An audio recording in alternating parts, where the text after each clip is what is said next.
Today we're going to learn about crayons. We're going to use first one color to make a complete value scale from light to dark values of that color. And what that will do is enable us to make flat things look more three-dimensional, more realistic. Then we're going to take 2 or 3 colors and create color blends, create new colors out of that so that it can extend your color palette. We're also going to learn about texturing with crayons and about scratch art. So first we're going to talk about tints and shades.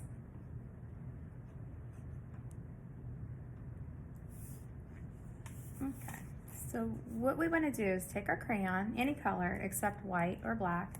Actually, black would work okay. And you're going to apply a lot of pressure. And this will give you a shade of that color. It will give you a darker shade. If you blended it with black, it would make it even darker. So the way I'm getting this to look so dark is I'm applying a lot of pressure. But now I'm gonna just slowly ease up on the pressure of my crayon, and I will start to get a medium value. So tints and shades equals values. Values are the different tints and shades in a color.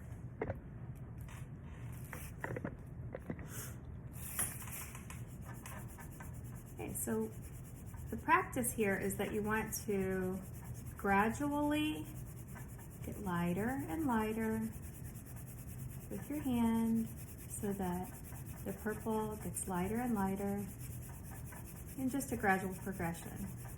I'm just not applying as much pressure. And in doing that, I get different values just using this one purple crayon. Now, why is that important and what will we do with that? Let's say we have an object, like a ball. The reason you want to do tints and shades is because every object in nature will have a shadow or a shady part and a highlighted part.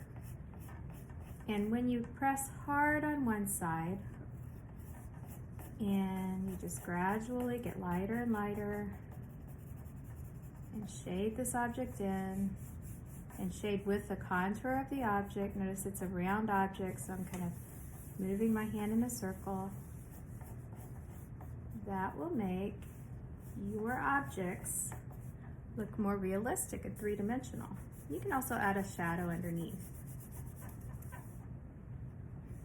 Okay, so in real life, you would look to see where the light source was on the object. And if the light source is coming from this direction, then you lighten up on this side and darken on the other side.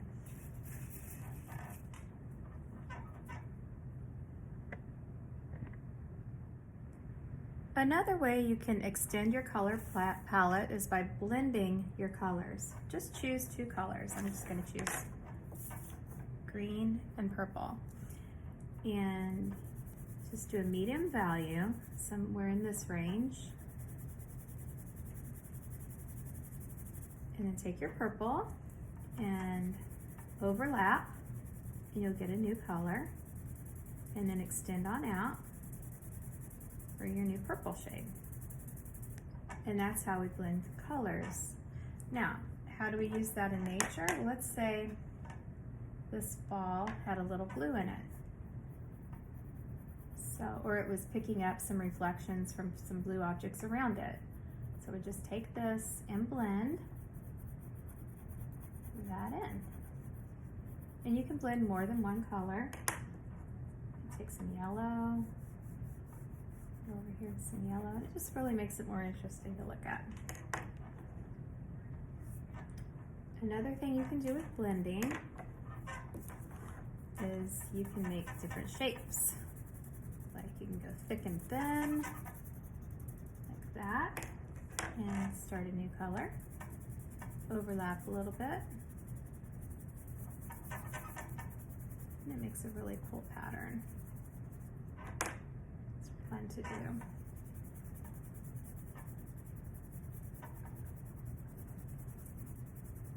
And you can go light and dark, that. Okay. And that might make like lava, or it could make a good background, or a sky, water. So that's blending. And you can just experiment with different color combinations. And they make good sunsets too when you use the reds. I'll post some examples.